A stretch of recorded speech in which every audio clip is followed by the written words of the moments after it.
the Korea Watersheds partnership. We have some flyers and copies of our newsletter up front that you can grab on your way out if you'd like. And we are excited to have Jacob Shockey here tonight from the Applegate Partnership. We work closely with Jacob through the Greater Rogue Basin Partnership, and thought it would be great to have him here tonight to share some of his beaver expertise that he brings to that partnership with the Lower Rogue community. So, thanks, Jacob.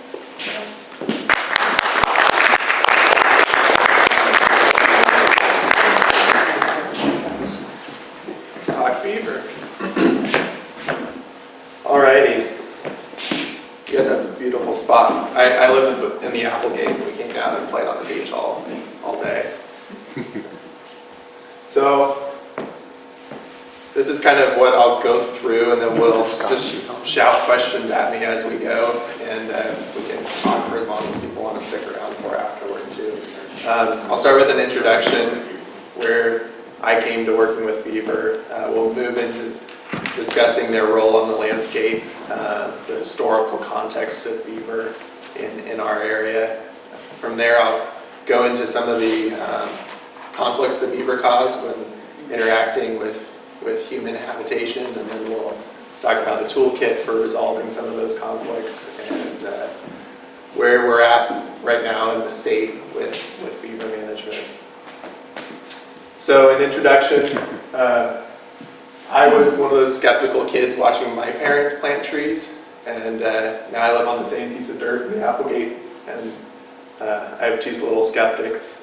I work in this alphabet soup of logos, as does Miranda and many others, where you've got the agencies and the private contractors and the funders working to try to bring about change in habitat. We focus a lot on the Southern Oregon, Northern California coast, Coho. And we do all the typical stuff, the large woody debris placements, the dam removals, taking out blackberries, adding our trees and shrubs, and the idea behind all this habitat restoration was we're trying to do some action and create habitat, right? We go a lot for OWIB funding, which is Oregon Lottery money and money from the feds for salmon recovery, and spend hundreds of thousands of dollars. And there's been rumblings recently in that restoration practitioner community about how it's not really working. We're spending a lot of money and we're getting trees to grow, but often you go into those trees 20 years later, it feels an awful lot like an overgrown Christmas tree farm. There's not a lot of birds, there's not a lot of understory. It's like, this is a successful project. We locked up the bank, we put shade on the creek, and it's quiet. And so there's a lot of talk about, okay, well, we're spending hundreds of thousands of dollars, and are we really making the difference that we're purporting to make? So I came to Beaver through that lens as a restoration practitioner, trying to do actions on the landscape that actually result in real habitat. And if you think of that as doing some action that puts us over a tipping curve, such that then the habitat is going and doesn't need us to intervene again. There's a recent conversation around, instead of building what we see as habitat, let's look at tipping into a process, a natural process that will then run away and take care of itself, right? So beaver are that example. Once you've got beaver on the landscape, if you can do something to get them there, or if you can do something to live with them there, then you have this cascading downstream effect, right? From a fish angle, from a wildlife angle, from a water quality angle. And here's a wetland I drove past on my way over here in the Illinois Valley. This was a 7-acre cattle pasture. The landowners passed away. Some folks from down in California bought it as a retirement home that they never moved to. And within a couple of years, the beaver had breached the dike, flooded 7 acres of pasture land, and built this. I can't build this with grant money, right? I can't build a functioning 7-acre wetland like that. It won't happen. And that's the case with beaver. You know, usually I'll take $300,000 and try to do something, and I'm doing 20% of what beaver will do if we let them alone. So we can kind of get into what are beaver out there doing, what are the structures that you see. One of the classic structures is the lodge, right? It's that triangle shape that either comes out of the middle of a wetland, or sometimes they'll build lodges on banks too. So you can see that one there, that's in the Sawtooths in Idaho. And they actually, it's a den entrance in the bank. And they built into the bank, but then they built a lodge up. This is in that 7-acre wetland in the Illinois Valley here. So often they'll build lodges if they don't have a bank they can get up into, and they need to get into the dry, right? The other structure is dams. The dams themselves are solely to back up water. So they'll build dams. They often have a primary dam that's backing up water over the entrance to their den. So they'll have an underwater entrance, right? And then they'll have secondary auxiliary dams all across the landscape where they start flooding the landscape. And they're building dams to avoid predation. They're often a really big piece of protein that moves really slowly if they're outside the water, and they're very graceful if they're in the water. And so they're really working to saturate landscapes for avoiding predation. So here's a bank den. You can see the primary. That's looking downstream, right? This is on the side. You can see where the beaver are entering in. I'm more or less standing on their lodge there.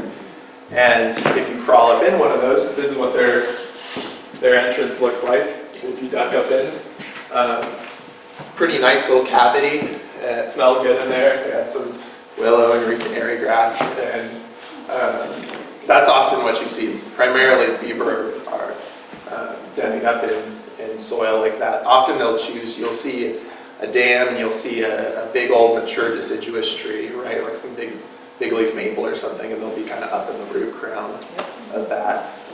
It helps keep predators from being able to dig in on them.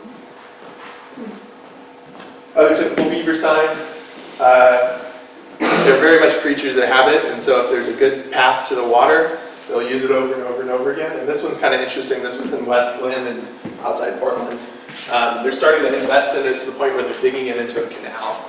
So beaver will actually dig canals out into the landscape too. Often, 16 inches deep and maybe a foot wide. And so that one, the canal is starting to work its way inland. And then, of course, the typical beaver chews. That one's in Nijmegen, Germany. And I was excited. I saw it from the road and pulled over and trespassed for that picture because the Eurasian beaver has had a really rough go of it. And so they're just starting to kind of get out into the landscape again after a long stretch. Beavers are vegetarian or vegan rather. And so you'll often see these little feeding rafts. They'll often eat in similar places. They eat the cambium layer, right, which is the living tissue around the woody, either shrubs or trees. But often they only transition to that in the fall and winter when things go dormant. So beaver will also eat aquatic vegetation and little sedges and rushes, and folks often don't know that they have beaver on their property until it gets into the dormant season and they start going for the trees and shrubs. So we have this concept, keystone species, right? Roman arch, stone on the top, you pluck the stone out, the whole thing falls apart. And beaver are that keystone for the aquatic systems of the northern hemisphere. And you can kind of break it down if you're looking at a beaver wetland into some of the various things that they provide, right? But it really comes down to they're providing wetlands. That simple predator avoidance, flooding the landscape, increases fish populations, waterfowl populations. It's interesting, kind of some of the early folks trying to put beaver back into the landscape were Ducks Unlimited and Rocky Mountain Elk Foundation, because they saw the value to the sport fishery or the waterfowl populations in just having those beaver wetlands.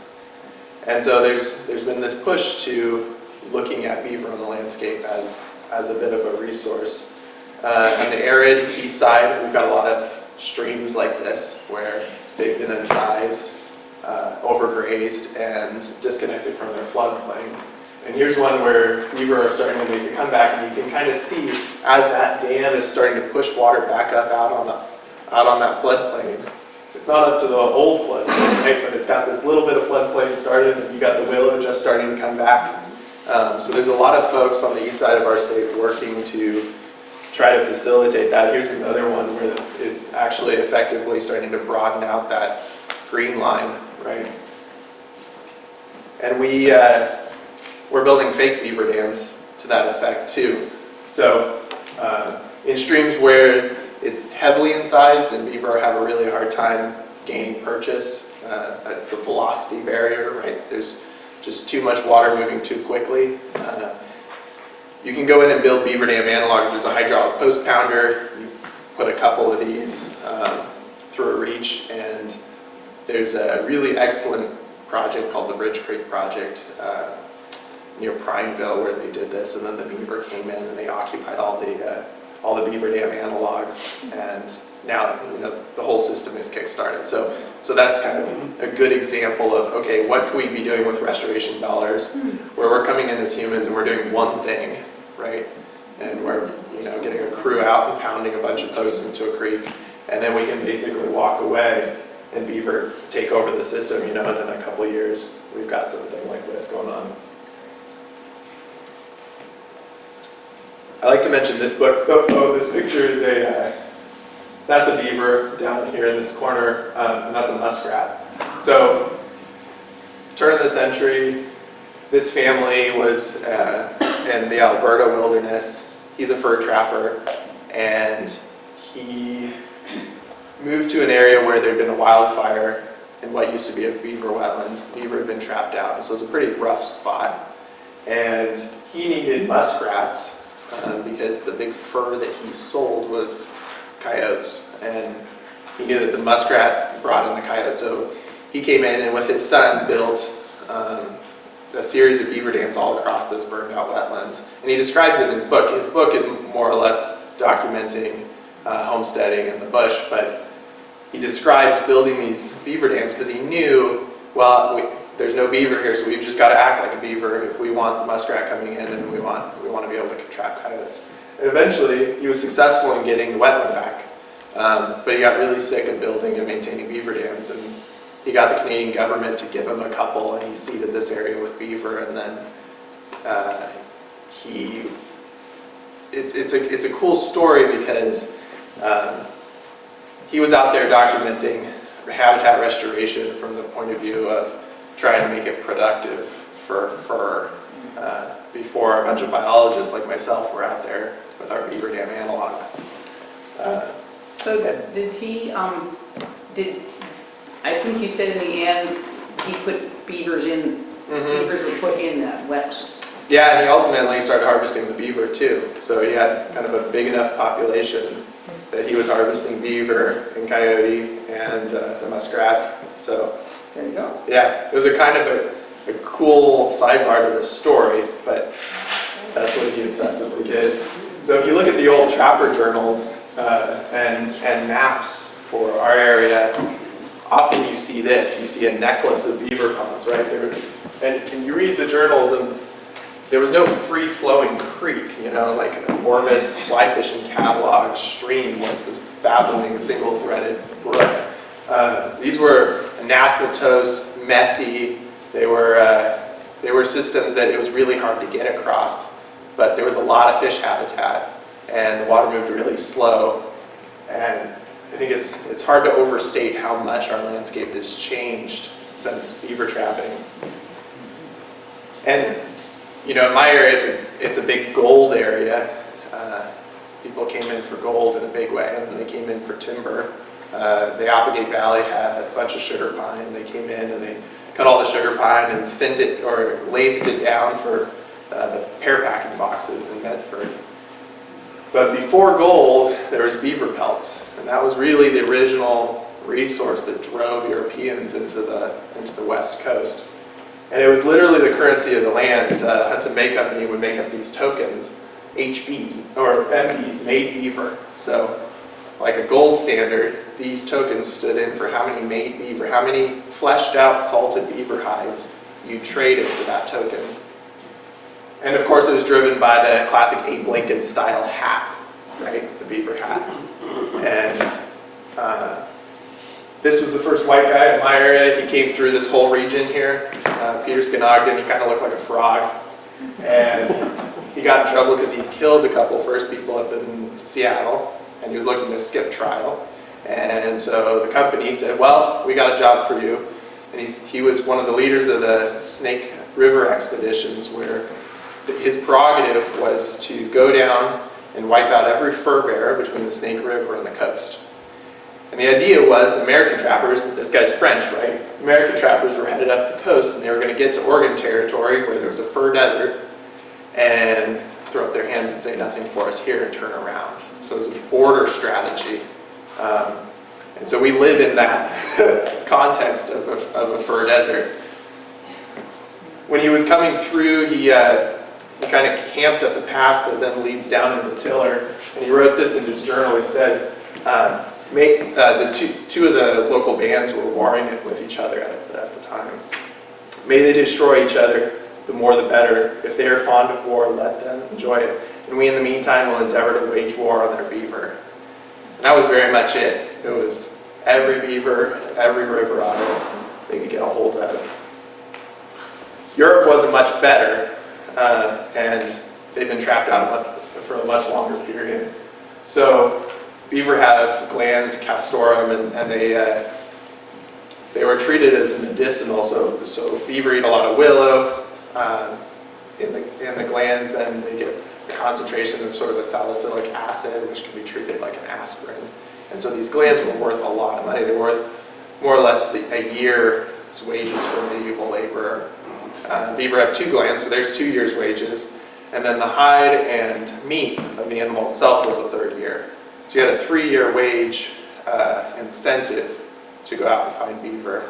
And so that was a pretty strong incentive for getting them off the landscape. The Catholic Church didn't help. They decreed that beaver were a fish because they have scales and they swim in the water, such that they were the only red meat you could eat during Catholic holidays when you're not allowed to eat red meat. So that was part of why the 3rd year's wages for the body, the rich would pay you for beaver so they could still have their red meat. And the animals that came off the landscape came off in big numbers, right? So they were seen as a natural resource, just as timber, just as gold, to be taken off the landscape. Then they've, in the last 150 years, more on the East Coast, they've been treated as a pest species. So they went from natural resource, they became kind of a pest and a nuisance, and now we're starting to get back to the point where we're seeing them as a natural resource on the landscape again, from the point of view of what they're doing for the landscape. So let's get into the pest piece.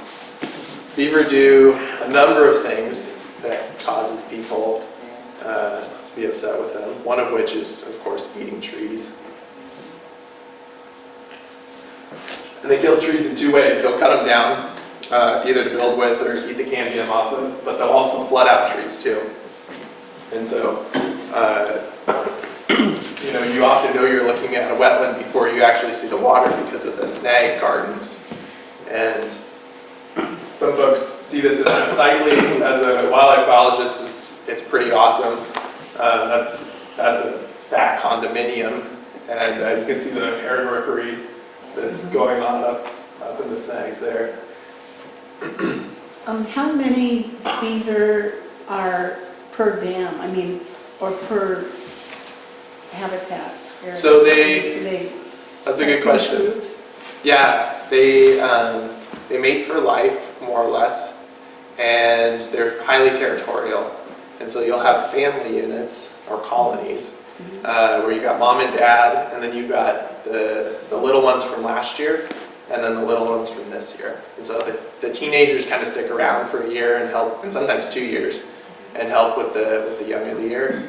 and then you've got the young of the year. And they, it's really hard to tell the sexes, but the females are just a little bit bigger, and it seems like they do more of the construction, and the males are more in the den hanging out with the babies during that time of year, which is cool. And yeah, the size of their territory, because they're territorial, seems really highly dependent on how much food is available more than anything else. So So when you see that string of dams, it is one like the teenagers in a prior generation, or is it? That's a good question. We actually don't really know how they disperse. Like, if you look at an area that's saturated in beaver, is it like gradients of relatedness going out? Beaver move a lot when they're dispersing, and so it seems like actually often hard boundaries are between pretty non-related groups.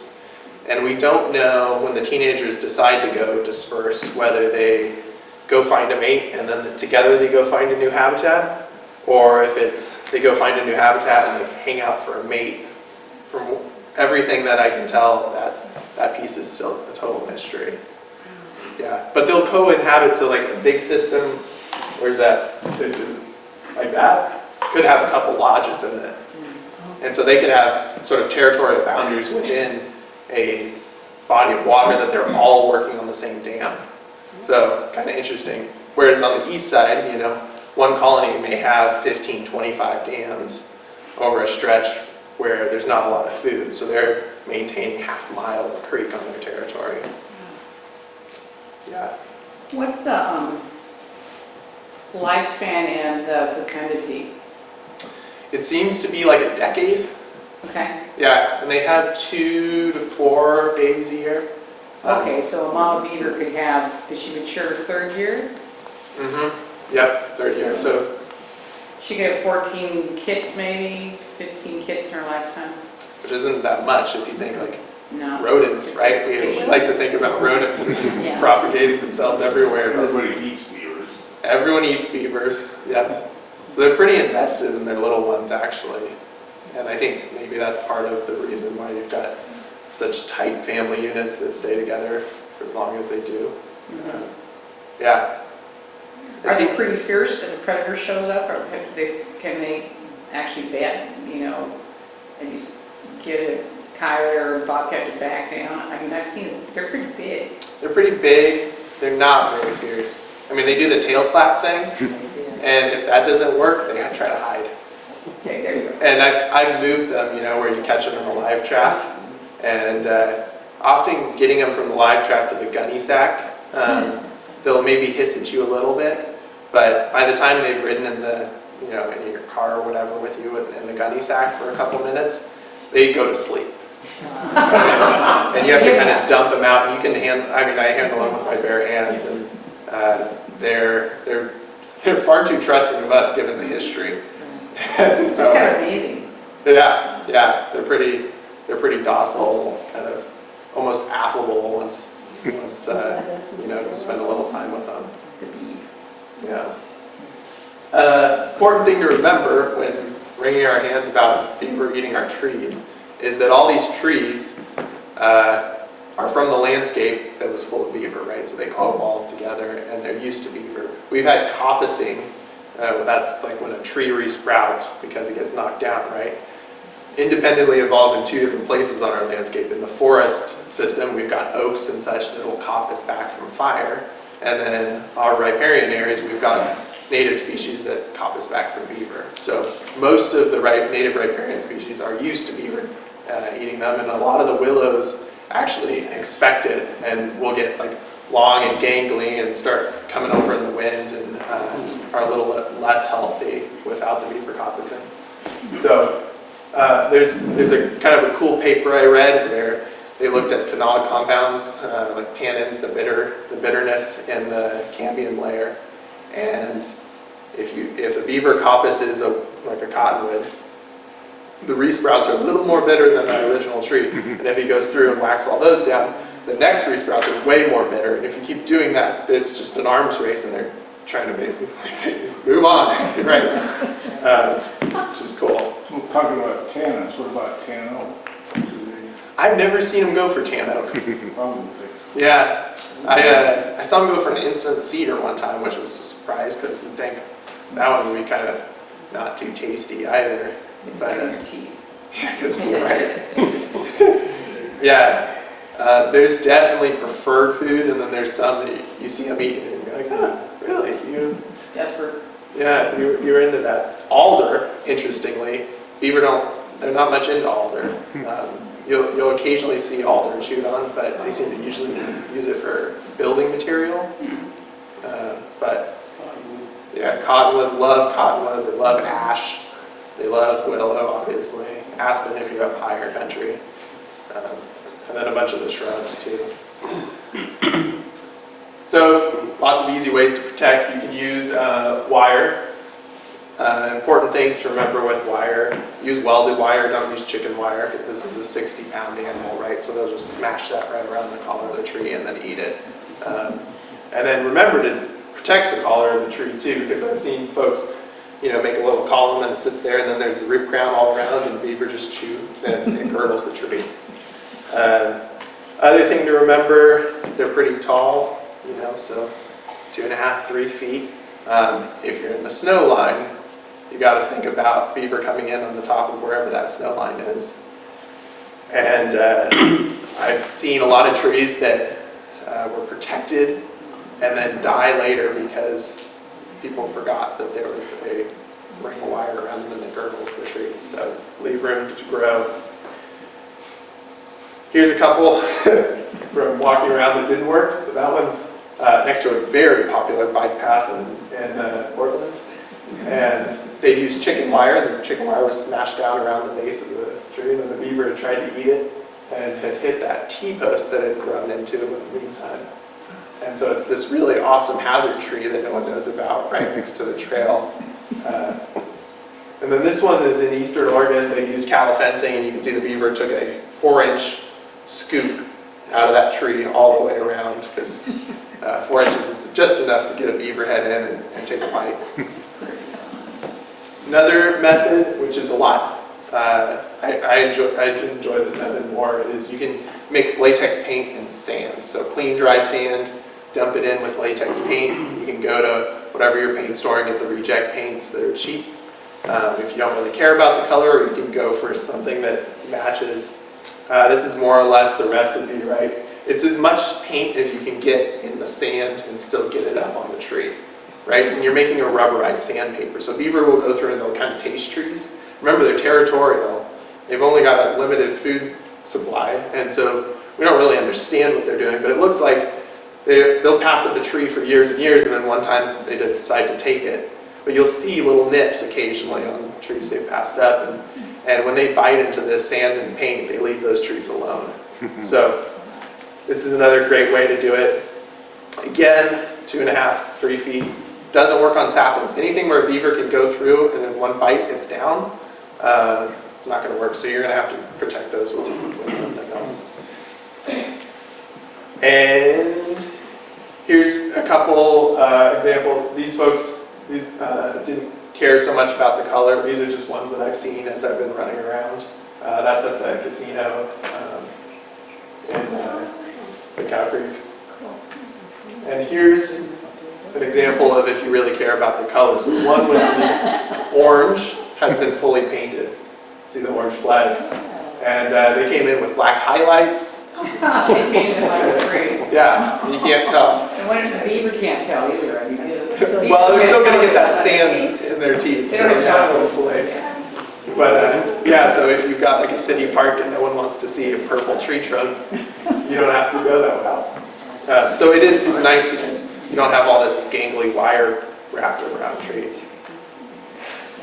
The other thing that beavers like to do is harvest crops, whether it's an orchard or I was working with a sugar beet farmer at one point, and the beaver were really enjoying sugar beets.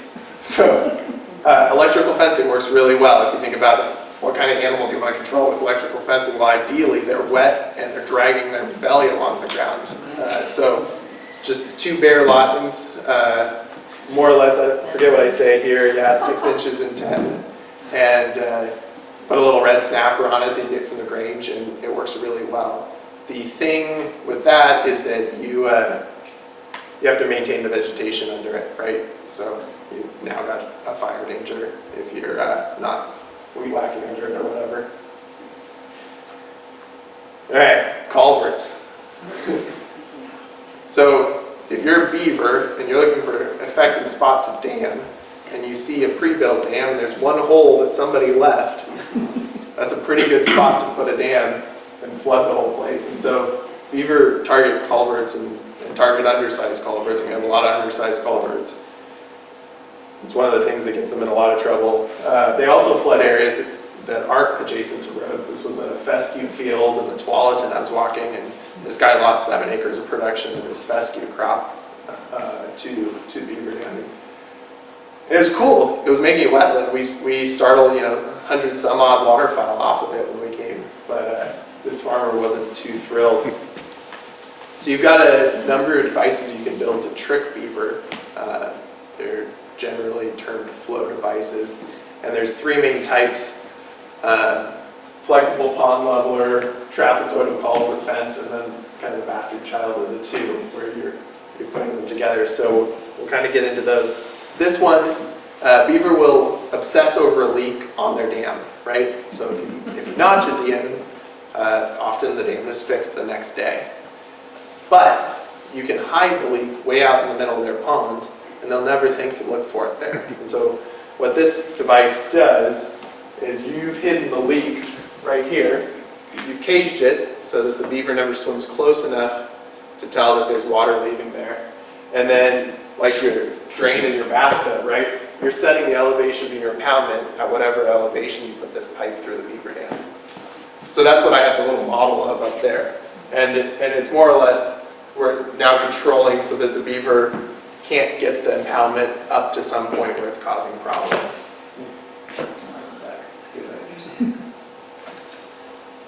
Here's another version. This one, often called the beaver deceiver. You're basically taking advantage of, so beaver, they dam due to the sound of running water. Like that seems to be the cue that they cue in on. And they've done experiments where they'll stick a boom box next to a beaver pond and play like a fountain white noise, right? And the next day, there's literally half a ton of mud just rammed in over that boom box, obsessively trying to drown out that trickle. So if you think that through, right, this one makes a lot of sense. It only works if there's a body of water upstream of the culvert, but you're building a trapezoid of fencing out. The beaver start damming where they're getting that trickle right next to the culvert, and then as they're forced out onto the wings of that fencing, they get further and further out into the slack water. And usually you'll get like 4 or 5, 6 feet maybe of damming, and then they stop because they're out in some smooth pool, and there's no reason to dam there. And so then the whole front of that device, you've still got water moving into the culvert, and these work really well. You've got another version of that where you're actually protecting the culvert with something that the beaver can dam along. So you're basically fencing the beaver out of the culvert. Beaver dam on that, of course. And then you put in a pond leveler to control the impoundment behind that. So, Won't they hear the water in the second one pouring into? totally. But they're used to water cascading off the back end of their dam, so they don't really care. They really don't like water on that front end. And so often you'll see, if you walk a beaver dam where the beaver are maintaining it, you'll see where they're obsessively patching it with mud. And they'll kind of work up a bunch of mud and smear it up the front of the beaver dam, and then they'll leave this little half moon of mud up on the top. And so they're constantly mudding the front and trying to block those leaks. But yeah, on the back end, you've got all that cascade, so they kind of don't care about this so much. And in fact, you don't have to close this completely. You can leave part of it open. So I think I've got a picture of that. So here's an example of a trapezoidal culvert fence, right? And that one the beaver haven't dammed on at all. Here's another version, and actually left this side open so that this one's in Massachusetts. This is the guy I trained with.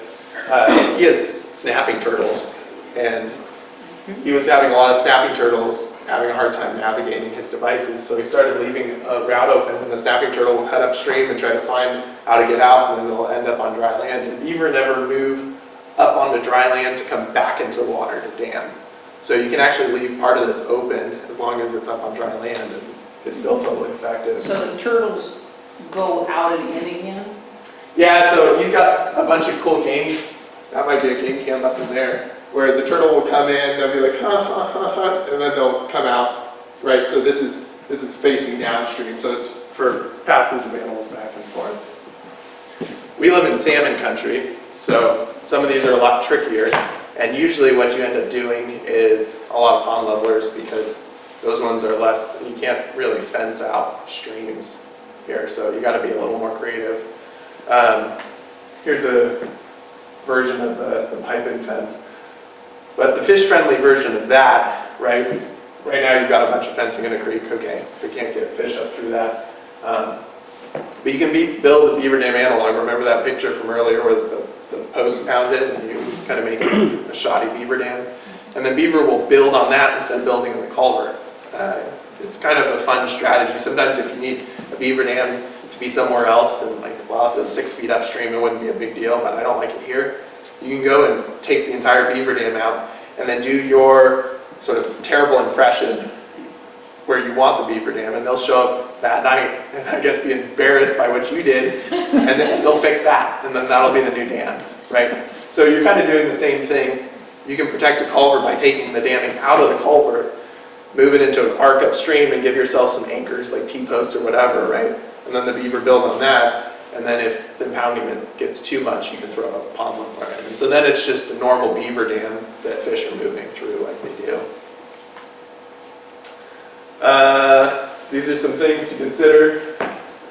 We were already kind of getting into that. Fish passage laws, tree protection. There's a little bit of worry in my area around starting grass fires, obviously. And then lethal removal. You can still trap beaver off of any place that they're causing issues. The piece with that, and there's been a big move recently to relocate beaver, which is cool because you're not killing animals, but you're still not solving the problem, because remember, they're territorial, and so you're taking animals out of what's good territory because there's clearly animals there, and you're moving them, and so you're opening up that niche for the next colony to show up to. And so it's a real treadmill. It doesn't matter if the animals are staying alive or if you're killing them. You're getting yourself onto a treadmill where you're going to be constantly trapping. And so there's some sites where I've seen 2 weeks later the next colony shows up because it's just primo beaver habitat, and they've been like waiting for that spot, and finally it's empty. So there was a farmer I heard about in the Tillamook area who was talking about trapping 90 plus beavers on his property that summer, right? And from what I could tell, he didn't want to be doing that, but kind of saw it as his only option. And you never have a colony with 90. That represents so many different family units that moved in, right? So you must have had really good habitat. The thing with that is, then you've created a black hole in the local population, and so you're basically sucking the landscape dry of beaver because, like you said, they're not producing that rapidly. So what would your advice be to this person? Well, so pretty much everything that beavers do, we can outsmart them on. And so often folks get themselves into this sort of trapping mentality, and there's often something really simple you can do. I put a culvert protector on a culvert grate that a guy had been going and cleaning every morning before coffee. He worked at the public works department. He'd go up, clean the dam off this grate every morning for 6 years, right? And then we went and built something in a day, and he never had to clean it again. He was doing quarterly maintenance on this thing, right? So sometimes it's just like stepping back and, hey, maybe there's another option here. And we get kind of into this embattled mindset. I was talking to a guy who's career military, and he wasn't into the beavers, but as we were talking about this territorial piece and how he was on the treadmill, and if we did something to stabilize his conflict, then because they're territorial, they'll keep the other beavers out, and you're kind of now at a stable place with the colony you've got. Rather than, you trap them out and then it's like a dark and stormy night when you realize your culvert's plugged again. It's like, okay, I get that. It's the enemy you know versus the enemy you don't know. You know? It's still the enemy in his mind for sure, but at least it's the enemy he knows. So, yeah, you can. The big thing is just trying to step back enough to where we're understanding their behavior first, because I think people often feel really overwhelmed. You're not really sure why beaver are doing what they're doing. And, first you notice a few cut sticks, and then they build a dam, and then pretty soon they're flooding acreage, and it just feels like this terrible thing that we need to get out ahead of, and who knows what they're going to do next, right? But if you can see it, it's pretty simple. I mean, beaver are pretty simple and systematic about what they're doing, and they're trying to flood to protect themselves, and you can pretty easily get to the point where you're predicting what they're going to do. And you've got a toolkit, right? So here's an example of trying to take that piece and work with humans on, okay, let's plan around this. So Fenno Park, this is in the Portland area, and it's surrounded in that stuff. So you got big box zone, and you got people living zone, and then there's this stream that heads through the middle of it. And the day that I walked it, those were the beaver dams that we saw. And this was a habitat project, so they came in and planted a bunch of material, and you can see kind of some of that in there is on lines, right? You can see the lines of plantings. And the project designer said built this sinuous, curvy creek channel that they were really into, and then the beaver came and they built a dam, and they flooded out the curves. And the engineers were so mad because they'd flooded out some of the project photo monitoring sites, and like, how are we going to monitor the success of this project? And so this was an interesting one where they were planning to trap all the beaver out because they wanted their curves back, and they wanted to be able to photograph their curves. And they didn't really care that this was now better habitat.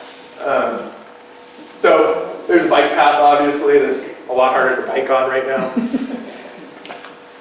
There's the impoundment for the beaver dam. So you can put in a flow device, and this is the playground you can play in. And you can say, okay, well, if we drop the level 6 inches here, then we're going to dry out the bike path and the beaver can stay. And so that's where flow devices are useful. Some of the things to remember when you're trying to do predictive management on a property, don't go and protect every tree. Some trees like coppicing, and really just focus on, okay,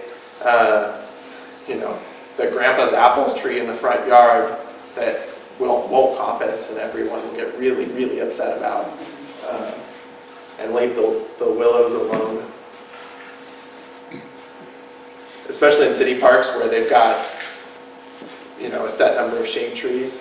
I really try to work with folks around, okay, can we plan for like a beaver feeding area where we just plant the snot out of this area of redwood, dogwood, and willow or something. And you can even play with interpretive signage then, because that's where you're going to predictably see beaver in the evening harvesting, and then we can go protect the big trees everybody cares about. And then, yeah, do we care what it looks like? Do we want to go through the effort of the black highlights? And then remember, trees can drown too. So I was working with a landowner in the Portland area who put some flow devices in to get the water off their lawn, and they were very happy. But they didn't think through this massive red cedar that they just treasured and was totally underwater with its roots. And so it died on them, and they now have an epic snag that they treasure a lot less. So that's a big piece to think about. Again, if you're in good beaver habitat, you're going to have beaver. If it's small tribs where they have to flood it to get a little bit more depth, you're going to have dams. So if you go rip out dams are going to come in somewhere else. And so often I try to remind people, like, where are the places that are least problematic? Maybe we can suggest it there, or maybe, if beaver have chosen this spot and you can live with it there, it might be even worth, if it's a flashy system, like throwing some T-posts in there and kind of protecting it as this is the spot the dam is now. Because that's where you can then invest in a flow device or something. We covered that stuff. So coming back, just to wrap up here, And remembering, okay, why is it worth working with beaver? This is the creek I grew up on. It's downstream a few miles on this ranch. And so we bought the property in the early 90s from a woman who'd been there since the 30s, and they took over from the land grant family, so we're third landowner there. I grew up swimming in Thompson Creek every summer, and it was cold water, deep water, and I remember you'd have to drag your feet across the cow pasture before you got to the creek, because you'd want to be so hot, you know, by the time you got there to jump in, because it was cold and it was deep. And I saw this woman at a dance hall recently in our area. There was a little gathering at the Grange Hall, and she was telling me, oh yeah, I swam in there every summer too. In my whole childhood, that's what I did. My two little ones go down and play with dry rocks in that creek every summer now. You know, the rocks that are white and powdery because it dries up on it, and that's every summer. It started in 2005, I think was the first year it went dry. And then it was wet for a couple of years, and then it was dry, and then dry. And I tried to explain to my daughter recently what a crawdad was, because I remember the creek was full of crawdads. And she looked at me like I was just flying a streak, like a mini lobster in the creek. You know, that's preposterous. And I searched and I searched and I couldn't find one. Right, so we have this term shifting baselines, right? We no longer live in the landscape of a necklace of beaver ponds. And that's not what I grew up to think a healthy creek looked like. I thought it was this kind of straightened, meandering, curvy thing. But my kids are not going to think that creeks have water in the summertime. So this is Thompson Creek in the summer, and the beaver showed up to one of my restoration projects and built a dam, and we were all very excited. You can see what it's doing there, right? Creek started going dry, and it went dry upstream of the dam, and for 2 weeks water was coming out the base of that dam still. Right? Beaver is slowing water down, they're sequestering water. They recharged that local water table just enough to where we had another 2 weeks of water coming out of the base of that dam. And then that water went dry, and the dam still held water. And it was like a Serengeti watering hole. You know, everything was coming to this beaver dam because it was the one spot with water. And then it was about a month, 6 weeks later that water all dropped out. And the beaver bailed off into an irrigation pond and kind of waited out the rest of the summer and then left. But that is kind of, it hints at what's possible, right? Because we had 2 weeks longer with one dam. What if there'd been a dam just upstream of that feeding for 2 weeks, and and upstream of that, and you had a bit of these and enough of a number where maybe we would have water last summer, right? So I think that's the promise of this, and what gets me motivated, kind of coming out and chatting with folks. So thanks for listening. Here's my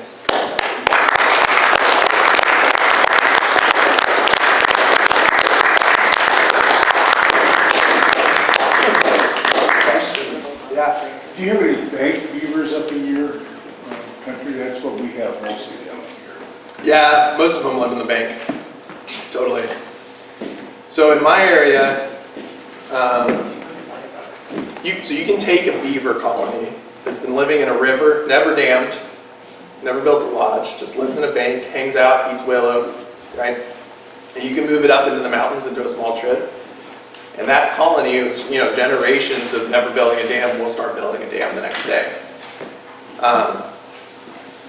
The tricky thing is, I think all those beaver prefer to be down on the river. Because the river, you don't have to build a dam, right? You have lots of food.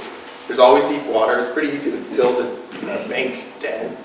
And so that's the preferred habitat. That's also waterfront real estate, right? And so we go and we plant Japanese maples and things that don't coppice, and then we kill problem beaver that are coming in and trying to coppice our maples. And I think what I'm seeing in the Apple Bay especially, but I'm sure this is the case, I guess it's a hypothesis I haven't falsified yet, but I think there's a strong preference if you're beaver to be on the main stem, and there's a lot of people lethally controlling beaver, trapping beaver because of silly little conflicts that you can solve, but the state of Oregon classifies them as a predator, So they're a vegan predator, right? Wow. And which means you can kill as many as you want, however you want, whenever you want on private land. Whoa. Yeah, on private land. Anyone else's private land too. Yep. And so that's pretty rough if you're a beaver. And I think we've got enough of those black holes on private land that we don't get them forced up into that. We never hit carrying capacity. You know, all the spots are never full on the main stems where they're bank denning to where they're forced into the tribs where, you know, they're going to build those ponds that, you know, we need. But it's rougher living up the tributaries, right? And so I think that's what we're seeing. We're seeing this population issue where we're trapping the population too much to drive them up into the tribs where we need them. Based on what you're saying, have you gone to areas where there isn't trapping or there's so much little trapping that you can see that occur? Do they tag the beaver and watch them? I mean, you know what I'm saying, areas where there isn't this situation where the human population density is high enough to create those black holes. Yeah, you'd have to work in a system where you've got kind of a main stem river system in public land that maybe people have been doing recreational fur trapping on or something, and then you close it so you can kind of see before after. Yeah, the analogous situation is urban sprawl, where you know, I spend a lot of time in the Hillsborough area where you have big farms that are now getting paved over, and it's, you know, all housing for Intel workers, and nobody's controlling beaver anymore. You know, the farmer that had that big 80 acres just trapped beaver whenever they showed up. That was the way it was done. And when it becomes all these apartment complexes and no one has ownership over it, suddenly that's kind of a safe haven for the beaver until they flood something. And so you've really seen kind of in that part of our state, urban sprawl has kind of correlated with an increase in beaver because it's kind of driven the. And the interesting thing there too is that so beaver, you know, like deer in the headlights, you get the eye shine, and that usually correlates with animals that can see pretty well at night. They have higher density of rods in their eyes than cones, right? Cones are kind of color, rods are contrast. Beaver don't have eye shine, and it doesn't look like they can actually see at night very well, and yet we think of them as nocturnal animals. But in zoos and in places where they're not exposed to trapping for a couple generations, they start coming out in the day again. And so it's kind of this thing like we may have driven them into the night, being the predator that we have for the last 150 years. And they're kind of bumbling around at night, not very able to see. But that's kind of an interesting piece too, where they don't feel that pressure. They start showing up in the daytime again. Yeah. So how is the population of beavers in Oregon? No one has any clue. I mean, honestly, it's we have crazy numbers on, you know, tens and tens and tens of millions pre-trapping, but we don't have a beaver management plan in the state. We've never done any kind of census. The state has numbers recently. They've started asking for reporting on hunting and trapping, right? So they started getting numbers on recreational fur take. So we know that there's usually like 2,000 something to 3,000 something beavers coming off as recreational fur, but we don't know the private land beaver numbers, which is big. And you know, so I grew up on a farm, and if you're a rural landowner, you call Wildlife Services if you've got a beaver problem or a cougar problem or whatever, right? They're the sort of government subsidized trappers and hunters, and they'll come shoot your cougar that's eating your sheep. They got sued recently because they were going in and killing beavers, and someone pointed out, well, you've got this Endangered Species Act as the federal government.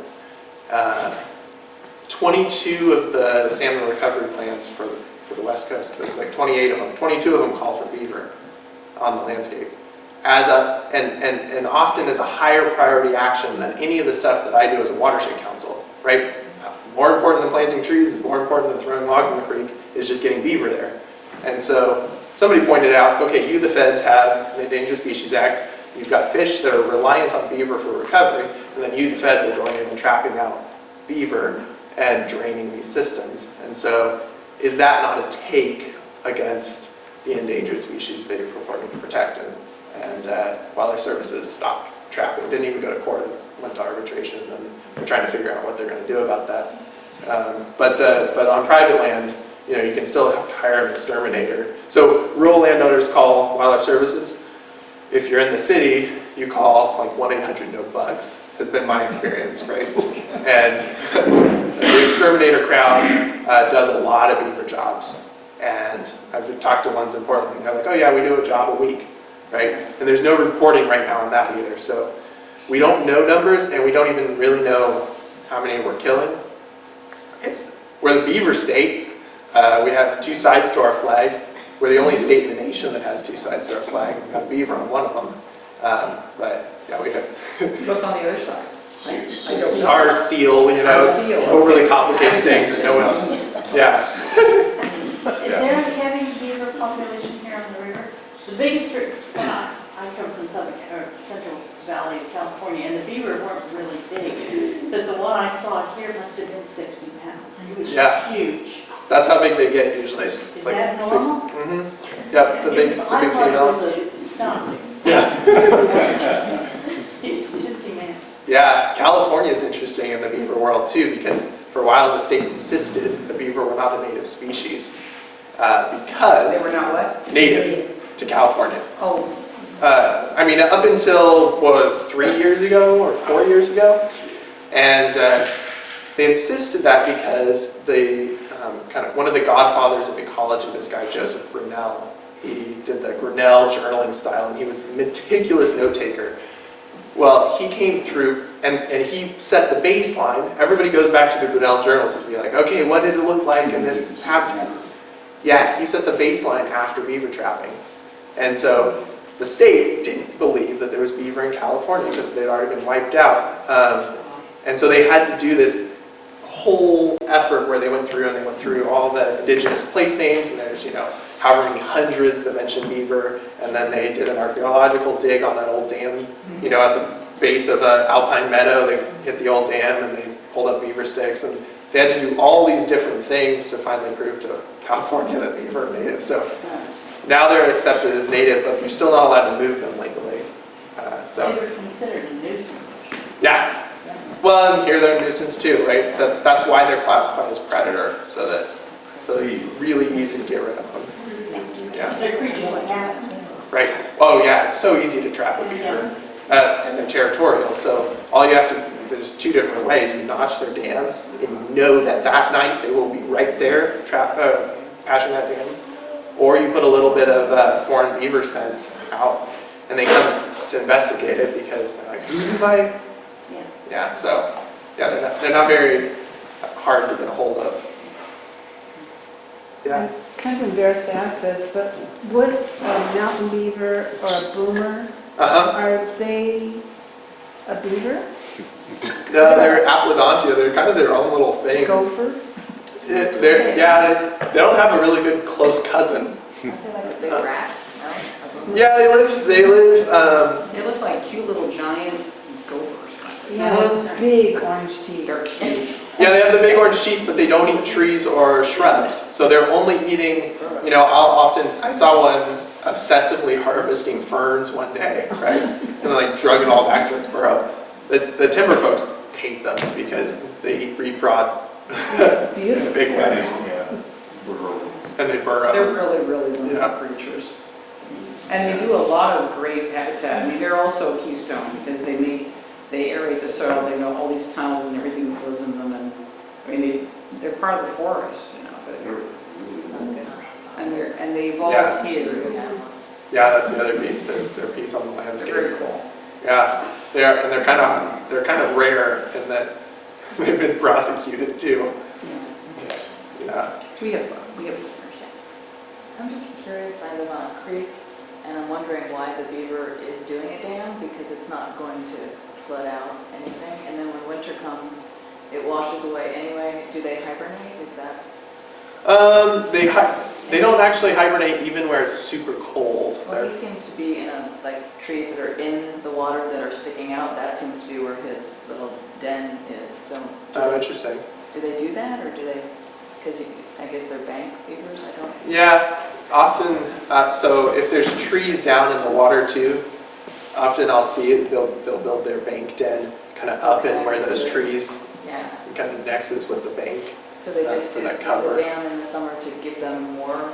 Yeah, because they're trying to hold back as flows start to drop out. That's usually when you'll see, and often that's the case. Like you'll just get these ephemeral dams that blow out every year. Well, it's such a waste because it's so beautiful, and then it does blow out, and then, Yeah, and it's a critical mass thing. So that there's that Bridge Creek project in Eastern Oregon. They had a couple beaver colonies in this whole stretch, and it was exactly that. Like they would say, "Oh yeah, there's beaver here," you know, and they're at a really they're not very dense, and they've got a couple dams, and they blow out every year. And that was our shifted baseline, right? We thought kind of that was just the way that they were operating. And then went through and put in all these beaver dam analogs and slowed the velocity down to the point where the beaver could really make a stronghold in there. And now I think it's 100 times the density of animals in the same stretch. I mean, it just went, the curve went like this with active dams, and they no longer blow out. And so it often in systems like that, if it's kind of a thready population and they're having a hard time, those could be the best areas to invest in, kind of trying to kick it into that next level of function as far as habitat. But yeah, beaver, they don't take it personally. Their dams blow out, they fix them, and that's part of it. I've always Yeah. seen two out there. So what do people do with beaver skins now? They're worth about 11 to 13 bucks, skinned out, fleshed out, salted and dried. And I've done that on a couple roadkill beaver in it. And I grew up skinning things, so you know I kind of know what I'm doing, and it is not fun. I mean, because they have a big old layer of fat, and it's not worth $11. But you know, we live in the West, and people still gold pan, and they don't make a lot gold panning either. But it's kind of like, you know, there's my dad taught me, and that's a good memory or whatever, right? It's we support miners and cowboys and beaver trappers, and it's not because they're making a lot of money. It's because it's that ethos of the West, right? So, yeah, 2,000 some odd beavers in Oregon. Those are the recreationally trapped ones. The Russian fur market has really flooded the international fur market, and so that's why it's $11 right now, because they're farming beaver in Russia. It's not that people have decided to stop wearing beaver. I mean, the hats went away, but there's still a market. But the Russians have gotten really systematic, and they have factory farms, and so hence our values What less. about the meat? Most meat that people eat is vegan.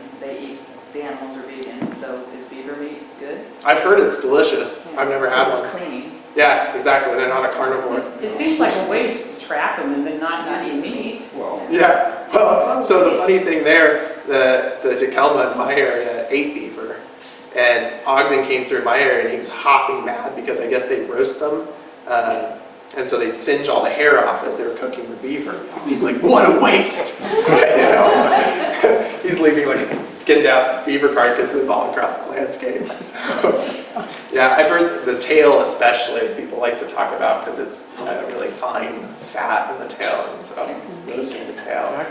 Yeah. Recreational trapping, contrast that with commercial. Is there still commercial trapping like on a larger scale, or how? I'm curious what you mean by that term. So that's the term ODF&W calls it, right? Oregon Department of Fish and Wildlife. So we've outlawed market hunting. So I can't go kill an elk and then sell the meat, right?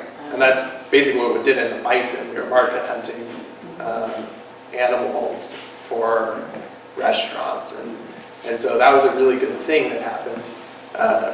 The fur industry is different. You can still go trap, and there's no bag limit. So if I was a really good beaver trapper and I was happy with $11 a piece, I can trap hundreds and hundreds, and I can sell all of that. So the recreational world is the same as the commercial world in that sense. Like, they're really, the folks that are out there to go make money and trap a whole bunch of them, they're totally allowed to sell it. Even though market hunting is allowed, has been outlawed, market trapping, if you will, is still totally legal. It just seems like the same thing. I mean, Right. right. Killing an animal for some part of it, right. But it's regulated. Yeah, right, there's a season. There's no bag limit. So that's, yeah, it depends on how people, some fur bearers, like bobcats, are worth a lot of money, so people will spend a lot of time to get a couple bobcats because they're like $500 a piece or whatever for that pelt. For beaver, they don't seem to do that, but yeah. I think the big piece, I mean, the amount that are taken recreationally is a problem, but the big one is the private lands. I was talking to a hydrologist in the Sayusla National Forest, and she had just done a big restoration project, a bunch of large woody debris keyed in toward like addressing the velocity barrier for beaver, and it worked. And all these beaver moved in, and she was stoked, and then they all disappeared. And then she was out looking at this one culvert they had protected in this area, and they couldn't figure out why the beaver had disappeared. Figured, well, maybe somebody trapped him. And so she was looking at this culvert for another reason, for fish passage, and this guy stops by, and he's like, oh yeah, I trapped beaver out of here just recently. And he shared with her that he'd been hired by the private timber company that owned this little square at the very bottom of the watershed. And he trapped out beaver there for them under the predator, but then they hired him as a recreational fur trapper. They said, clean out the watershed. We don't.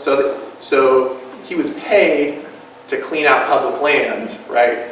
So that's where it becomes more of an issue. Are they allowed to do that? Well, he was taking fur under the recreational fur trapping, and he was licensed. Yeah, he paid $36 or whatever. But in city limits, they're not allowed. Our creek is on city limits. I'm concerned about our creek, so. Oh, somebody can trap him off your creek too. Totally. Wow. There is no protection for beaver. Yeah. And so it's really just, making them public enough that nobody's going to trap them, right? So I worked with some folks just outside Hannah Beach, and the city had come in and trapped out all their beaver in this one area. And it was just kind of a retirement community. The beaver there was actually no problem. It was just like preventative maintenance. And they trapped a bunch of river otter too, and some people found like half alive animals in traps and blew it up as far as the little local neighborhood community. And so then the beaver, or the city was like, okay, well, we're willing to consider, a float of ice if they cause a problem. And sure enough, the beaver moved in 6 months later because they opened up the habitat. And I put in a pond leveler in one spot, and then it's so publicly visible now that everyone supports the beaver that that's where you're going to get buy-in from in urban settings. Portland's the same way. They've got a whole beaver management plan, and nobody traps beaver. Yeah. Good. Are there any wholesale transportation programs? No, I mean, the shirt you're wearing, those guys are the most successful in the state. Leonard and Lois and the Cow Creek, I think they do the best job. There's a lot of more flashy programs that are kind of up and running. There's some folks who are spending $80,000 on a halfway house facility in Portland. For beavers? For beavers, yeah. Well, you want to move the whole family, right? So ideally, you catch a couple every night, you get the whole family together, and then you move them all as a family. So yeah, there's a lot of low tech. I learned from Leonard and Lois to move them in gunny sacks, but then in Portland, it's going to be pretty classy. But I think I moved some beaver this last fall, and I heard from ODFW I was one of 3 people that moved beaver in the state that year. So there's relocation requirements and they are onerous. And you can move them onto public land a little bit easier if whoever your local biologists are just really ramrodding the project. You got support all the way to your soup or whomever. But on private land, if you want beaver on your property, you have to get 4 miles of signatures from your neighbors, upstream, downstream, right? So 2 miles either side. Never going to happen, unless you're kind of east side of the state and that's two people or something. So it's basically made it really impossible to move beaver onto private land. I mean, I'd love to legally, yes. There's pop-up beaver that occasionally move around, but yeah, legally, you're in a hard way to try to get beaver there. So the relocation is kind of the last resort because you are stressing out the animal and potentially breaking up a family. And often the reason people want it relocated, well, if you could get back to that reason and then use some tools and talk with them about how cool it is and how lucky they are to have beaver on their property, then usually you can get to the point where the beaver get to hang out where they've chosen to hang out. Is it, if you come in and do something to help a private landowner with the water situation, it's expensive for them? Is this something that... For like flow devices? Yes. So right now I'm the only one in the state doing these things. I've been charging about $3,500 to put one in, which in the scale of like restoration projects is piddling. And honestly, I mean, that just covers my expenses and time barely, and because I wanted to kind of make these things easy to put in. There's a couple good papers that Virginia DOT did one, and up in Alberta they did one too, where they looked at cost benefit of putting in something that costs a couple $1,000s versus trapping. And within, I think, 4 years, they were saving massive amounts of money. The one from Canada is on the scale of hundreds of thousands by the end of the decade. So you can make a dollars and cents argument on these things. But it's kind of a funny little world because I've been told from like, so I'm putting in a proposal for the city of Canvas with an environmental design firm right now that reached out to me and was like, hey, we need somebody who actually knows about beaver. But this city has one beaver dam that's causing an issue.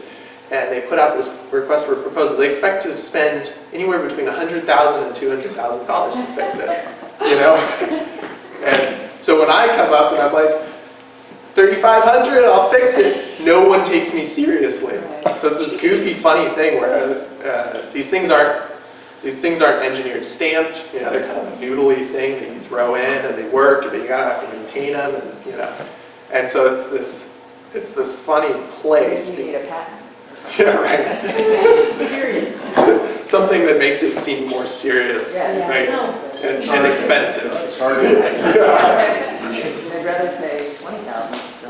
Right, if you want to pay that much, do that. I like $20,000, sure. Well, then it could go into like a kiddie fund for all the small landowners There you that go. don't have any money. Yeah, we need like a sliding scale. Yeah. I think I saw an article about, now that the permafrost is melting and the Arctic is getting warmer, that some beavers are starting to move into some of these areas that have been recently essentially defrosted. Interesting. And they're actually doing great. They're getting a lot of, the habitat's growing, they're getting birds and stuff, and it's it's in these areas where there really aren't any people. Mm-hmm. Because, well, it was, permafrost. Right. So very cool. That's very cool. Climate change, the bees love it.